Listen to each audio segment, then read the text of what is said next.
Now the last thing that I want to do before I leave this problem is check that all of these percents that I came up with add up to 100. So we're going to do that right now.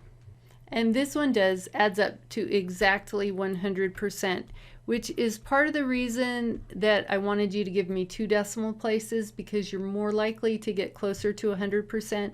But when you add those, actually, this is just something you might see when you add up your percents or your proportions, and you might get 99.99%, which is very, very close to 100%, or you might get 100.01%. And either of those are fine. It's just because of rounding, where we had to drop off some of our decimal places and then round up or leave it the same, and that'll sometimes get you off by just a little bit. If you're off by a little bit, don't worry about it, nothing's wrong.